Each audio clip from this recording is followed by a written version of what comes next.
Men, read The Art of War now. It is a matter of life and death, a road to either safety or to ruin. Hence, it is a subject of inquiry that can on no account be neglected. The art of war, then, is governed by 5 constant factors to be taken into account in one's deliberations when seeking to determine the conditions obtaining in the field. The moral law causes the people to be in complete accord with their ruler, so that they will follow him regardless of their lives, undismayed by any danger. Heaven signifies night and day, cold and heat, and times and seasons.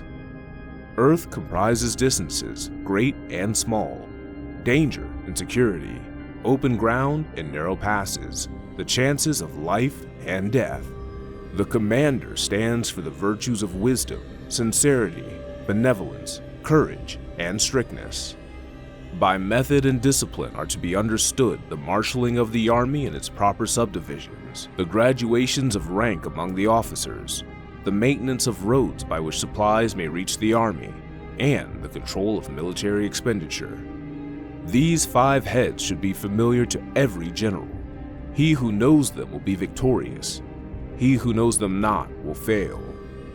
Therefore, in your deliberations, when seeking to determine the military conditions, let them be made the basis of a comparison in the wise. Which of the 2 sovereigns is imbued with the moral law? Which of the 2 generals has the most ability? With whom lie the advantages derived from heaven and earth? On which side is discipline most rigorously enforced? Which army is stronger? On which side are officers and men more highly trained? In which army is there greater consistency both in reward and punishment? Using these 7 considerations, we can forecast victory or defeat. The general that hearkens to my counsel and acts upon it will conquer. Let such a one be retained in command. The general that hearkens not to my counsel, nor acts upon it, will suffer defeat. Let such a one be dismissed.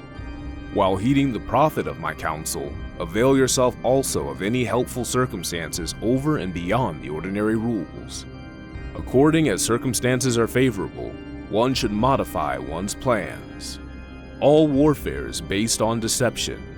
Hence, when able to attack, we must seem unable. When using our forces, we must seem inactive. When we are near, we must make the enemy believe we are far away. When far away, we must make him believe we are near.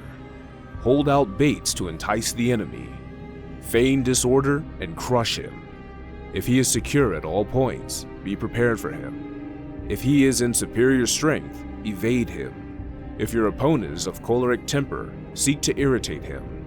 Pretend to be weak that he may grow arrogant. If he is taking his ease, give him no rest. If his forces are united, separate them. Attack him where he is unprepared. Appear where you are not expected. These military devices leading to victory must not be divulged beforehand. Now the general who wins the battle makes many calculations in his temple ere the battle is fought. The general who loses the battle makes but few calculations beforehand. Thus, many calculations lead to victory, and few calculations to defeat.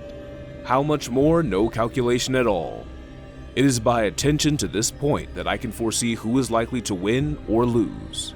In the operations of war, where there are in the field 1,000 swift chariots, as many heavy chariots, and 100,000 mail-clad soldiers, with provisions enough to carry them 1,000 li, the expenditure at home and the front, including entertainment of guests, small items such as glue and paint, and some spent on chariots and armor, will reach the total of 1,000 ounces of silver per day. Such is the cost of raising an army of 100,000 men. When you engage in actual fighting, if victory is long in coming, then men's weapons will grow dull and their ardor will be dampened. If you lay siege to a town, you will exhaust your strength. Again, if the campaign is protracted, the resources of the state will not be equal to the strain.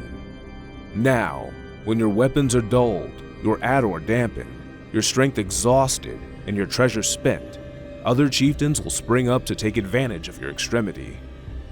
Then no man, however wise, will be able to avert the consequences that must ensue. Thus, Though we have heard of stupid haste in war, cleverness has never been associated with long delays. There is no instance of a country having benefited from prolonged warfare.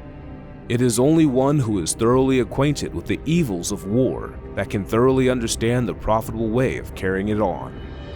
The skillful soldier does not raise a second levy, nor are his supply wagons loaded more than twice. Bring war material with you from home, but forage on the enemy. Thus the army will have food enough for its needs. The poverty of the state exchequer causes an army to be maintained by contributions from a distance. Contributing to maintaining an army at a distance causes the people to be impoverished. On the other hand, the proximity of an army causes prices to go up, and high prices cause the people's substance to be drained away. When their substance is drained away, the peasantry will be affected by heavy exactions. With the loss of substance and exhaustion of strength, the homes of the people will be stripped bare, and 3/10 of their income will be dissipated. While government expenses for broken chariots, worn-out horses, breastplates and helmets, bows and arrows, spears and shields, protective mantles, draught oxen, and heavy wagons will amount to 4/10 of its total revenue. Hence, a wise general makes a point of foraging on the enemy. 1 cartload of the enemy's provisions is equivalent to 20 of one's own, and likewise, a single picul of his own provender is equivalent to 20 from one's own store. Now, to kill the enemy, our men must be roused to anger. That there may be an advantage from defeating the enemy, they must have their rewards. Therefore, in chariot fighting, when 10 or more chariots have been taken, those should be rewarded who took the first. Our flags should be substituted for those of the enemy, and the chariots mingled and used in conjunction with ours. The captured soldiers should be kindly treated and kept. This is called using the conquered foe to augment one's strength. In war, then, let your great objective be victory, not lengthy campaigns. Thus it may be known that the leader of armies is the arbiter of the people's fate, the man on whom it depends whether the nation shall be in peace or in peril. In this practical art of war, the best thing of all is to take the enemy's country whole and intact. To shatter and destroy it is not so good.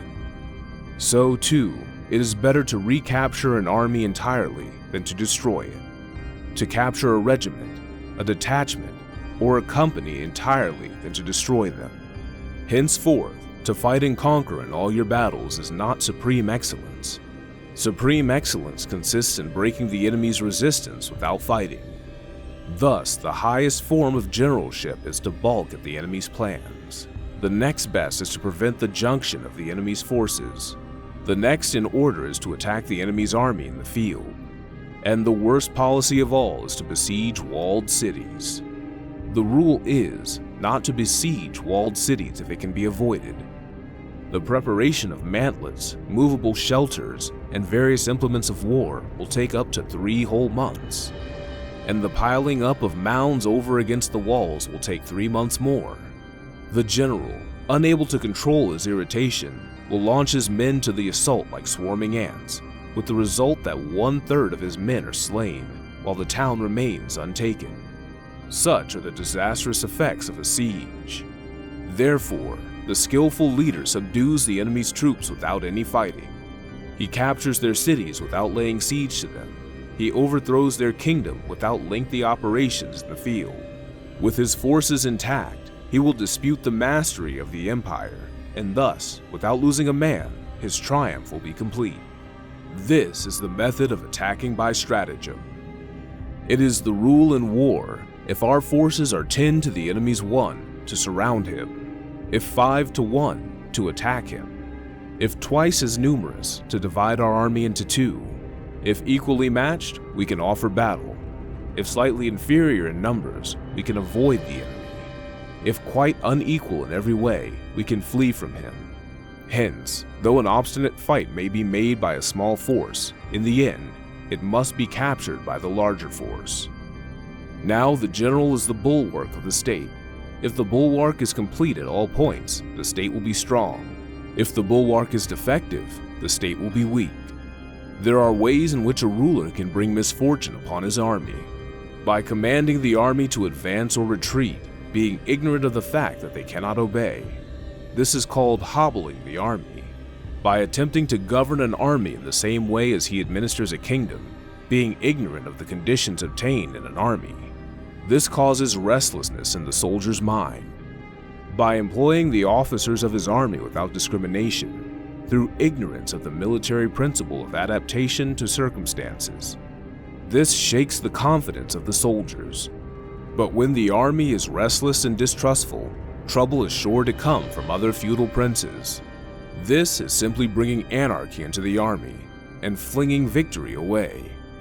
Thus we may know that there are 5 essentials for victory. He will win who knows when to fight and when not to fight. He will win who knows how to handle both superior and inferior forces. He will win whose army is animated by the same spirit throughout all its ranks. He will win who prepared himself, waits to take the enemy unprepared. He will win who has military capacity and is not interfered with by the sovereign. Hence the saying, if you know the enemy and know yourself, you need not fear the result of 100 battles. If you know yourself but not the enemy, for every victory gained, you will also suffer defeat. If you know neither the enemy nor yourself, you will succumb in every battle. The good fighters of old first put themselves beyond the possibility of defeat and then waited for an opportunity of defeating the enemy. To secure ourselves against defeat lies in our own hands, but the opportunity of defeating the enemy is provided by the enemy himself. In conclusion, the good fighter can secure himself against defeat, but cannot make certain of defeating the enemy. Hence the saying, one may know how to conquer without being able to do it. Do you agree with this term? Share your thoughts with us in the comments section. Be sure to subscribe and give this video a thumbs up.